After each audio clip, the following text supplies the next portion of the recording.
जगदम्बा घर में दियरा बारनी है, जग तारनी घर में दियरा बारनी है, जगदम्बा घर में दियरा।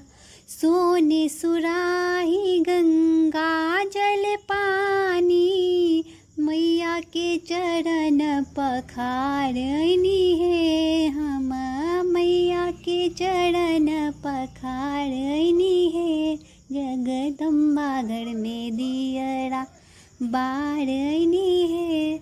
सोने की थाली में व्यंजन परोसल, मैया के भोग लगाईनी है हम, मैया के भोग लगाईनी है, जगदम्बा घर में दियरा।